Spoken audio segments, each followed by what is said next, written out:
अस्सलाम वालेकुम। शाराए दसूर से मैं हूं अब्दुल क़य्यूम सिद्दीकी और आप हैं AQS के साथ। आप गाए बगाए तो देखते होंगे, लेकिन जुडिशल साइड के ऊपर रिपोर्टिंग में एक महीने से वक्फा था। कोई एक आधा व्लॉग मैंने किया था और उसकी वजह ये थी कि मुल्क से बाहर था, कुछ मसरूफियात थी ज़ाती नौइयत की जिनकी बुनियाद पर मुल्क से बाहर था। तो अब वापस आए हैं और बहुत कुछ हो चुका है जी। अब जो जजेस की अपॉइंटमेंट का तनाज़ा था उस पर 2 अपॉइंटमेंट्स हो चुकी भी हैं।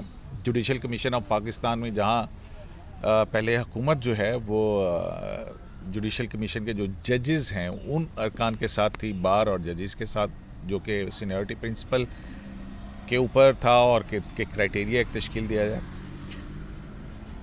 लेकिन उसमें जुज़वी कामयाबी हुई कि अतर मिनल्ला साहब जो हैं वो सुप्रीम कोर्ट ऑफ पाकिस्तान में आ गए। इस्लामाबाद हाई कोर्ट के अंदर justice Aamir Farooq chief justice बन गए। लेकिन उसके साथ ही एक मुकदमा जो है वो नैब क़वानीन में जो पार्लियामेंट ने तब्दीलियाँ की, जब हुकूमत तब्दील हुई उसके बाद नैब जो कानून है उसके अंदर काफ़ी सारी अमेंडमेंट्स की गई। उन अमेंडमेंट्स को इमरान खान ने ख्वाजा हारिस के ज़रिए से यहाँ सुप्रीम कोर्ट में चैलेंज किया और आज उसकी कोई 16वीं समाअत थी, 19वीं समाअत थी, लेकिन 16वीं समाअत थी मेरे ख्याल में। नहीं 19, टोटल 21 होंगी ना। टोटल 21 हो गई हैं। ख्वाजा साहब 21 जुमरात तक करेंगे ना। हाँ, तो 19वीं। तो मतलब है कि अभी तक जो है वो ख्वाजा हारिस के दलाइल जारी हैं। इस दौरान में एक महीने में उसमें क्या हुआ और बेंच का क्या मूड लग रहा है इस हवाले से, उसके ऊपर बात करेंगे।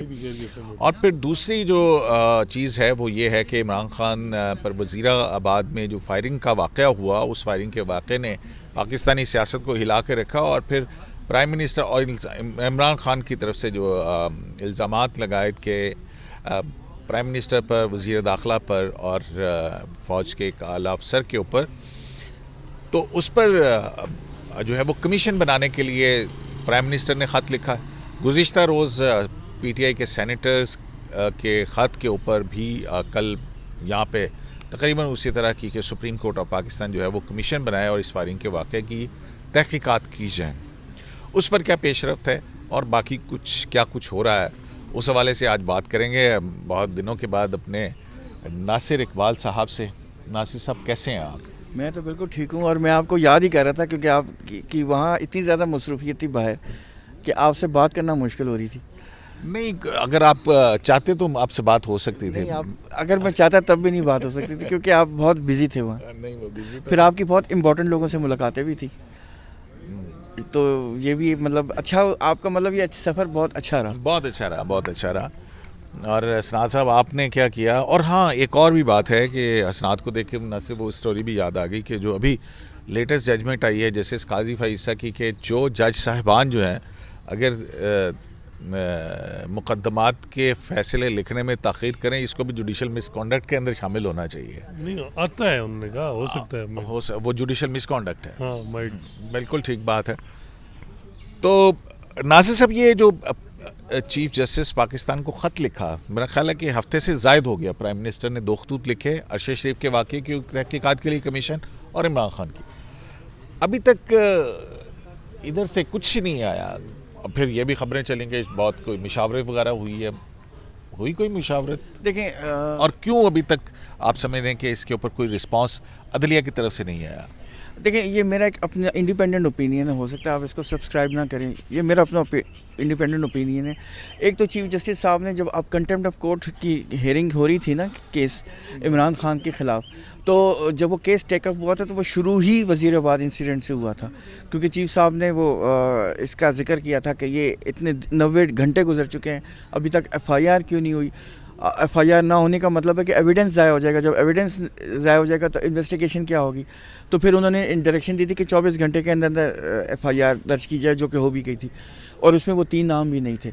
तो उसमें उन्होंने चीफ जस्टिस साहब ने ये कहा था कि ह्यूमन राइट्स सेल के पास, हमारे के पास जो अरशद शरीफ जो हमारा बहुत अच्छा दोस्त था, उसकी वालदा ने जो लेटर लिखा है उस पर HRC काम कर रही है, ये उन्होंने जिक्र किया था। तो वो जब फाइनलाइज होगी, और फिर उन्होंने ये भी कहा था कि कीनिया से हमने रिपोर्ट भी मंगवाई है, जो उनकी इंक्वायरी कमेटी जो कीनिया गई थी ना, जो इन्वेस्टिगेटिव एजेंसी, यहाँ से कुछ लोग गए थे इन्वेस्टिगेशंस के लिए, वो जब वो वापस आ गए वैसे, तो उन्होंने कहा हमने उनसे रिपोर्ट भी मंगवाएंगे। उस वक्त आए नहीं, जस्ट ताज़ा पहुँचे थे। तो उन्होंने कह रहे वो उन्होंने टेकअप किया हुआ है।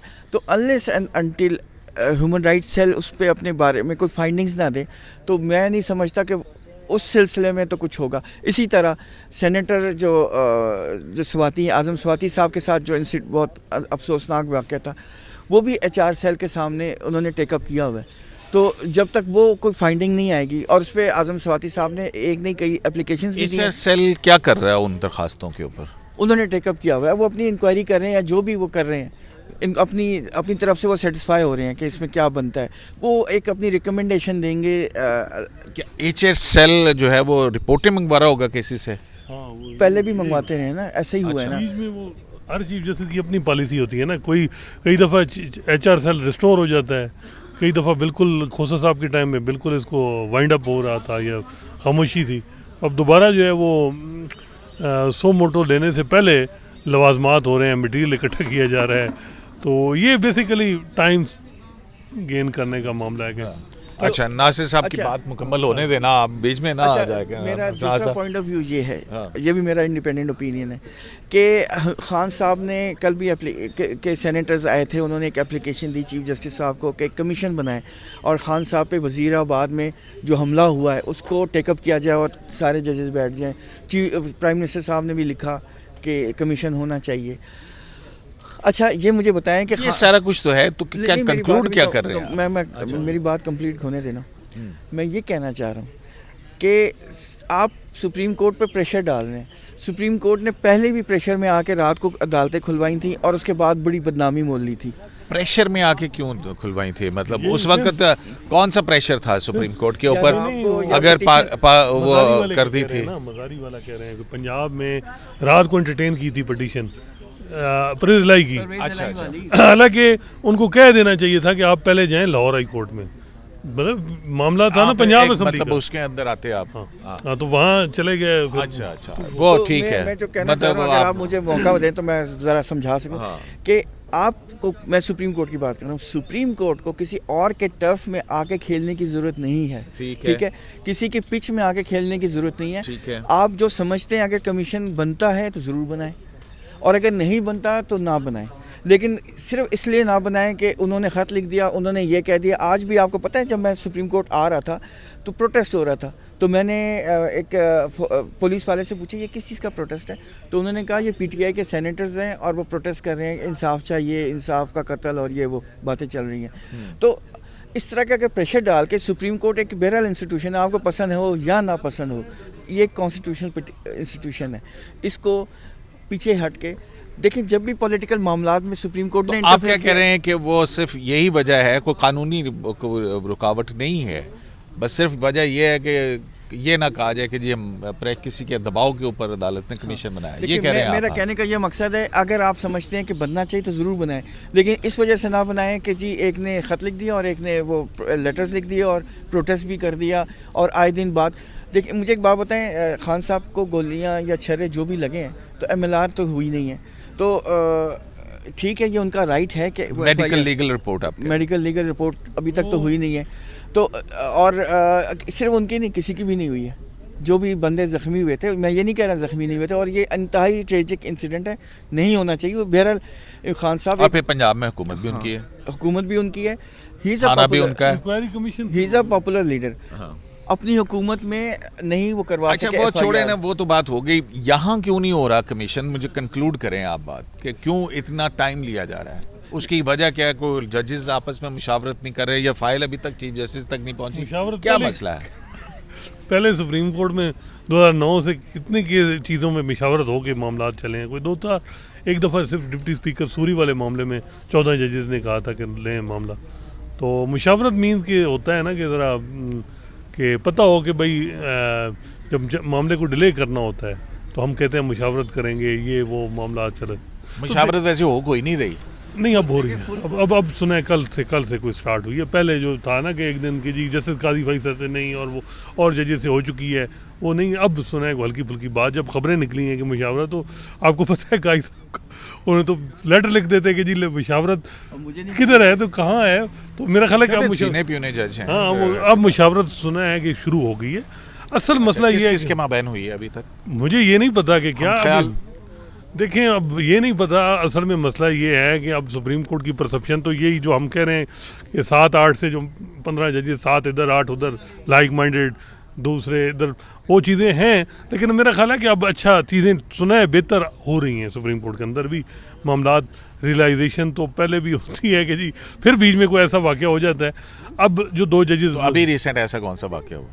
वो जो आपने खबर दी कि जुडिशल कमीशन के इजलास में जो कुछ हुआ, तो वो वही मेरा ख्याल है वो उसके बाद देखिए, मेरा ख्याल है कि जो आपका सवाल है ना कि जी सुप्रीम कोर्ट क्यों नहीं ले रही है, और सुप्रीम कोर्ट को 1-2-3 वजूहत हैं। एक तो लीगल वजह है, और लीगल ये है कि देखिए FIR हो चुकी है, इन्वेस्टिगेशन इज गोइंग ऑन, तो फिर उसको सुप्रीम कोर्ट ऊपर जुबैर नियाजी, उनके रिश्तेदार इमरान खान जब आए ना यहाँ पिछले हफ्ते, उनको कन्वे किया गया मैसेज ये कि जी आपने ऑलरेडी अपना केस पर बात कर दिया, अब जाएं प्रॉपर फोरम पे, वहाँ आपको इदादरसी नहीं होती तो फिर आएंगे हम।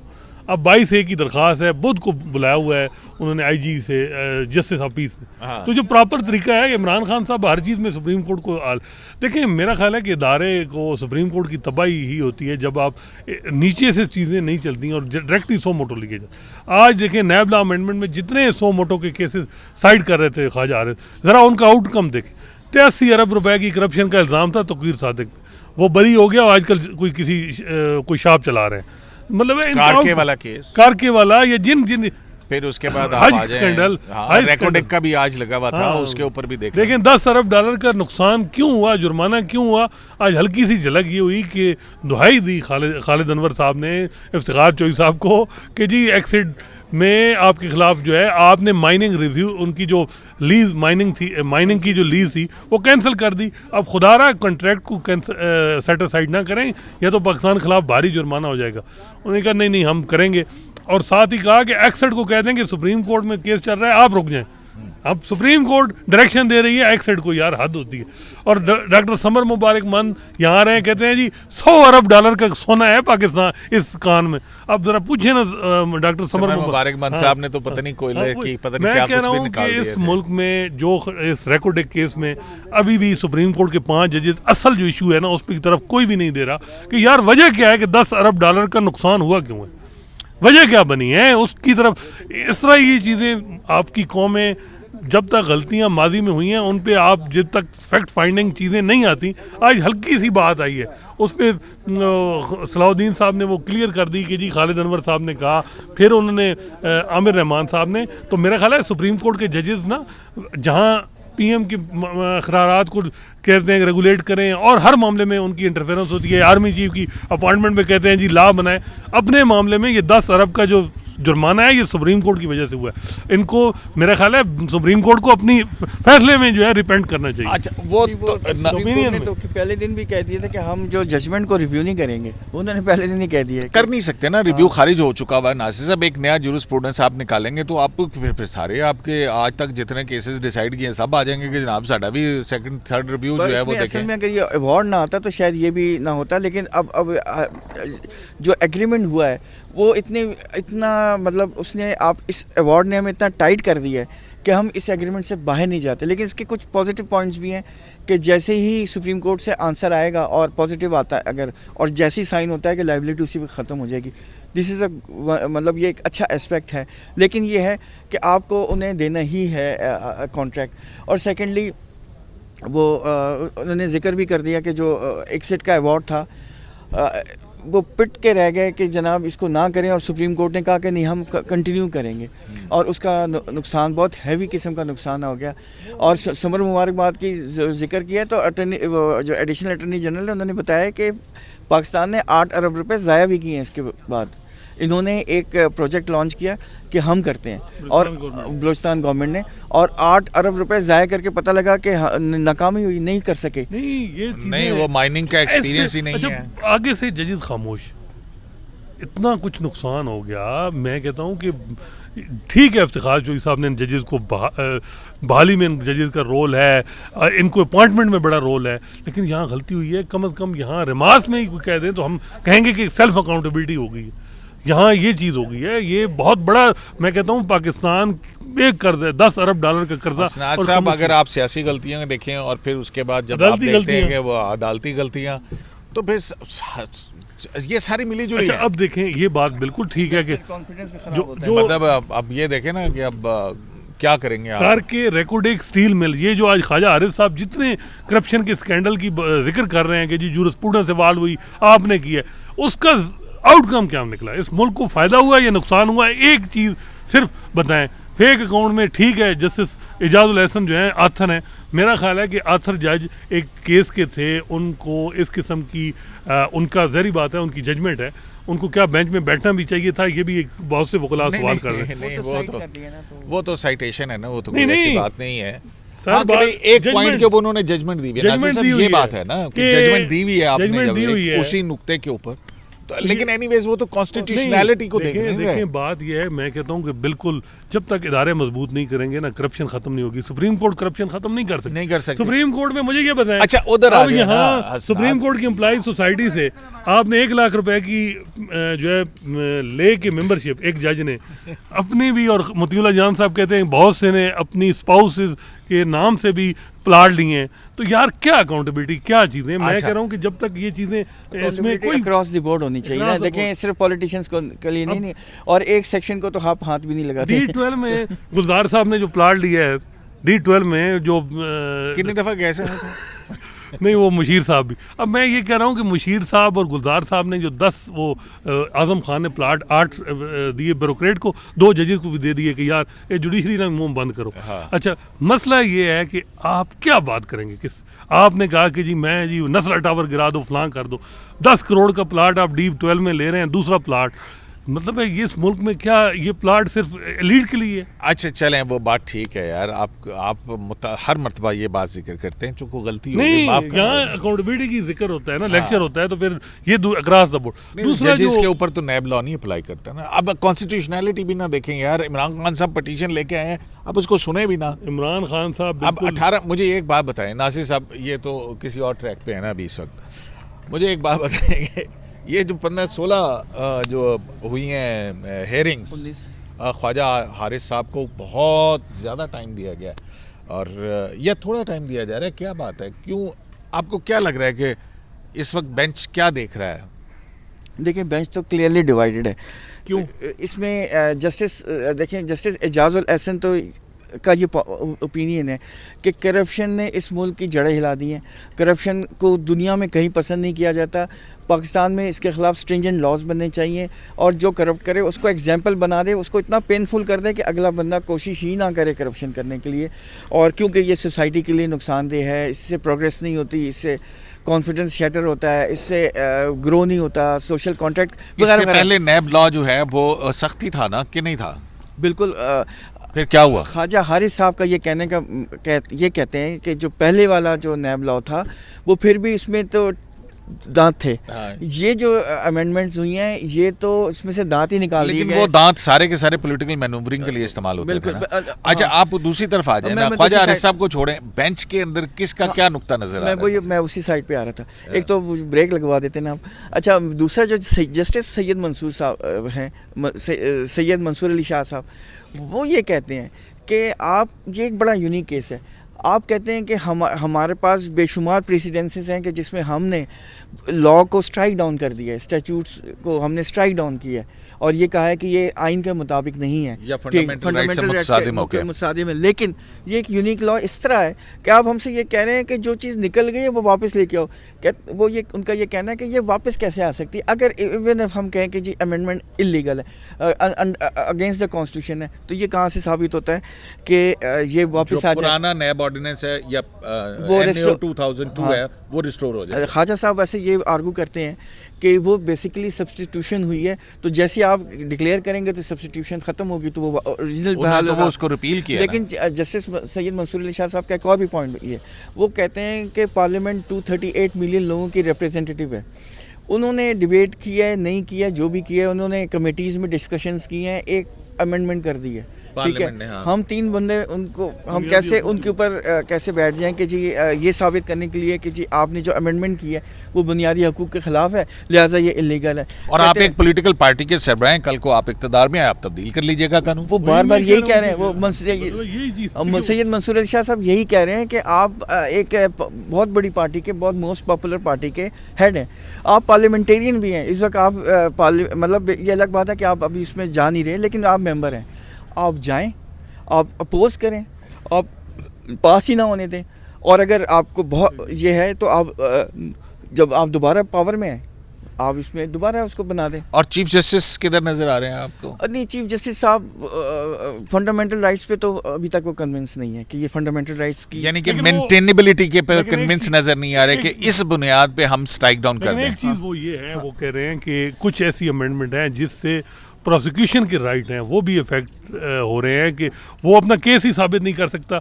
ऐसे लकूना बीच में जानबूझ के कर दिए गए हैं, जिस तरह फेक अकाउंट या और मामलात में, ताकि केस ही साबित आज ख्वाजा हारिस साहब ने वो सारी आसिफ जरदारी साहब के केस के हवाले से जो इजाजुल एहसन साहब की जजमेंट है वो सारी पढ़ी ना, जिसपे इजाजुल एहसन साहब भी बड़े खुश नजर आए। इन्होंने भी इंतहा कर दिया ना, इसी वजह से जब मैसेज आता है तो आजम तारड़ फारिग, मुस्तफ़ा खोकर फारिग, जब इनके भी स्केल्टन हैं तो सीधी बात है, ओपन सीक्रेट है, हम कोई ऐसी बात नहीं कि कोई बंदा 2 नंबरी करे तो हम उसको डिफेंड करें। इन्होंने उस अमेंडमेंट में कुछ चीज़ें ऐसी हैं कि प्रोसिक्यूशन अब साबित भी नहीं कर सकती, ये बात बिल्कुल ठीक है। उसमें ना एक उन्होंने थ्रेशोल्ड बना दिया है, 500 वो कितना 50 करोड़ 550 करोड़ का एक थ्रेशोल्ड है, उससे जो नीचे केसेस है ना करप्शन के, वो तो नैब टेकअप ही नहीं कर सकती, वो चले जाएंगे FIA को, ठीक है। जो 50 करोड़ से ऊपर की जो थ्रेशोल्ड है उसमें एविडेंस या वीक कर दिए गए हैं, या एविडेंस छुपा दिए गए हैं, या एविडेंस ज़ाया हो गए। मतलब ये ख्वाजा हारिस साहब का आर्गुमेंट है, ये आर्गुमेंट है। मोर डिपेंड है कि मखदूम अली खान साहब जो है ना, वो जब आर्गू करेंगे, मेरा ख्याल है केस में बहुत सारी चीज़ें जो इस वक्त नज़र आ रही हैं, बेंच की तरफ से भी कुछ अप्रीहेंशन है, ख्वाजा हारिस साहब भी जो पॉइंट रेज कर रहे हैं, मेरा ख्याल है कि वो जिस कॉन्फिडेंस में हैं मखदूम साहब इन चीज़ों को क्लियर कर देंगे। और उसमें वो कह रहे हैं कि बहुत सारी, ये तो बात है कि बहुत 80% जो इसमें अमेंडमेंट आई हैं, ये 27 थी मेरा ख्याल तब्दील अमेंडमेंट थी 27 इस नैब लॉ में, इसमें से 80% वो हैं जो इमरान खान साहब ने ऑर्डिनेंस के ज़रिए की हुई हैं। वो 20% जो हैं उनमें से भी कुछ में इसके पीछे बैकिंग है, सुप्रीम कोर्ट की जजमेंट है, जूरिस्प्रूडेंस है। मेरा ख्याल है कि मखदूम अली खान साहब जो हैं वो चाहिए, मेन तो इस वक्त जो है चीफ जस्टिस उमर अता बंदयाल है ना, कि वो उनका वोट है वो इधर जाए या उधर जाए। चीफ जस्टिस उमर अता बंदयाल इस दफ़ा बेंच की कंपोजिशन इस किस्म की है कि उनके हाथ में है इस केस की, और वो केस अभी लंबा जा रहा है। देखें हालात इस वक्त, जो आर्मी चीफ की अपॉइंटमेंट, उसके बाद पॉलिटिकल क्या बनते हैं, चीज़ें पता नहीं फिर क्या बनती हैं, क्योंकि बिल्कुल हर मामले में होता है। लीगल मामले में अभी आप क्या कहते हैं, इमरान खान का जो नैरेटिव है FIR वाला या आजम सवाती वाला या अरशद शरीफ हमारा भाई है, वो उसके साथ कत्ल हुआ, ये इमरान खान साहब जो चला रहे हैं, ये सिर्फ वजह क्या है, पोलिटिसाइज जो हो रहा है वो सिर्फ ये हो रहा है। जब आर्मी चीफ की अपॉइंटमेंट होगी, मैं आपको लिख के दे रहा हूँ कि इनका नैरेटिव खत्म तब्दील हो जाएगा इमरान खान साहब। वो अमेरिकी साजिश वाला बयानिया तो आपने खत्म करा दिया ना, साइफर गालियां भी खा रहे हैं। मैं वही कह रहा हूँ कि वो बिल्कुल चेंज हो जाएगा। तो ये इस दफ़ा सुप्रीम कोर्ट बड़ा ठीक मुजाहरा कर रही है कि यार जब आर्मी चीफ की अपॉइंटमेंट होगी तो फिर हम देखते हैं ना ज़रा कितना कि ये नारे मारते हैं। अब तो ये जाने वाले के सामने ये सारी चीज़ें हो रही हैं ना, क्योंकि इतलात अंदर से ये आ रही हैं, जो PTI के लोग हैं वो कहते हैं जी जो भी लग गया फिर असी खामोश रहेंगे। तो फिर क्यों सुप्रीम कोर्ट अपने आप को इन्वॉल्व करे? फिर भी आपको पता है ये सियासतदान का तो मामला है नहीं, ये मामला ज़रा और है, नूरी नारी का है। तो फिर इस मामले में ज़रा बड़ा मुश्किल होता है चीज़ों को फिर निकलना। फिर है कुछ ये खाकी अपनी फितरत में ना नूरी है ना नारी है। अच्छा, आज एक और केस भी था, वो इलेक्शन कमीशन आया था कि जी इमरान खान साहब तौहीन इलेक्शन कमीशन पे लगे हुए हैं, हमें बहुत तकलीफ हो रही है, तो उस पर क्या हुआ? वो नोटिस हाँ, नोटिस हुआ बेसिकली खान साहब को हुआ, फवाद चौधरी को हुआ, असद उमर को हुआ, शाह महमूद कुरैशी भी है ना उसमें, या मुझे थोड़ा भूल रहे हैं, लेकिन इसमें मल्टीपल हैं, 6 हैं बेसिकली ना, लेकिन मल्टीपल भी हैं। बेसिकली इसमें ये है कि इलेक्शन कमीशन ने इनको ना कंटेम्प्ट ऑफ कोर्ट के नोटिस दिए थे, जो इन्होंने डिफरेंट हाई कोर्ट्स में चैलेंज कर दिए, किसी ने लाहौर में कर दिए, किसी ने इस्लामाबाद हाई कोर्ट में कर दिए। तो अब इलेक्शन कमीशन ये पिटीशन लेके आया है कि हमें ये डिफ़िकल्टी हो रही है क्योंकि हमारे पास बहुत सारे काम हैं, हमारे पास हमने इलेक्शन भी कराने हैं, हमने डिलिमिटेशंस कराने हैं, बहुत सारे इश्यूज़ हैं। अब हम एक ही मैटर को, एक ही इश्यूज़ हैं, एक ही सारा कुछ है, मुख्तलिफ हाई कोर्ट्स में नहीं डिफेंड कर सकते। ये ना सिर्फ टाइम कंज्यूम, मतलब इसमें टाइम ज़ाया होता है, इसमें रिसोर्सेज भी ज़ाया हो रहे हैं और इलेक्शन कमीशन के भी रिसोर्सेज ज़ाया हो रहे हैं। तो आप एक ऑर्डर दें कि किसी भी हाई कोर्ट में कंसोलिडेट करके वही डिसाइड करके वही फैसला कर दें। फिर दूसरा उनका कहने का ये मकसद है, जब से ये इलेक्शन हाई कोर्ट में गए और वहाँ से जब ऑर्डर्स आए हैं, तो इस तरह एक तरह से इलेक्शन कमीशन के हाथ बन गए। उसकी वजह ये इलेक्शन कमीशन की प्रोसीडिंग हॉल्ट पे चलेगी, हॉल्ट पे चलेगी, क्योंकि ये हमारे पास अपीयर ही नहीं हो रही। हमारा कंटेम्प्ट ऑफ कोर्ट केस हमारा कंटेम्प्ट ऑफ इलेक्शन कमीशन चल ही नहीं रहा। तो ये बेसिकली केस है, उस पर आज नोटिस हुए हैं। चलें, बहुत शुक्रिया आपका। तो ये जो है वो आज की अपडेट है। 3-4 मुकदमा, बड़ा फैसला आया है, वो उस पे अलग किसी दिन करेंगे। वो उस दिन बिल्कुल उसको अलग से सिर्फ बड़ी, क्योंकि उस पे ए के ऊपर करेंगे, अलग से करेंगे। मैं भी पढ़ लूँ ना, मैं नहीं पढ़े उसके लिए ना आपको ना बहुत कड़ा दिल करके पढ़ना पड़ेगा। हाँ नहीं ठीक है, कोई बात नहीं, पढ़ लेंगे। इतने पढ़ लिए तो ये भी पढ़ लेंगे। तो जनाब, नैब जो कवानीन में जो तरामीम की गई हैं, नैब कवानीन में तरामीम की गई हैं, तो वो अभी तक 16-17 समातें होने के बावजूद मुकदमा अभी उसी वहीं पे ही है। कोई एक ज़माना था कि हम ये कहा करते थे कि कुंडी ना खड़का सोने सीधा अंदर आ, यानी 184 की पिटीशन डाली और फ़ौरन लग गई और उसके ऊपर हो जाता। लेकिन आज ख्वाजा हारिस अभी वो कुंडी खड़का रहे हैं। अब ये दरवाज़ा खुलता है कि जुडिशल रिव्यू की पावर्स अदालत एक्सरसाइज करती है या नहीं। तो अभी मुकदमा काबिल समात है भी या नहीं है, उस पे ऊपर घूम रहा है। तो देखते हैं कि आगे क्या होता है। तो शराय दस्तूर से अब्दुल करीम सिद्दीकी को AQS लाइव से इजाज़त दीजिए। अल्लाह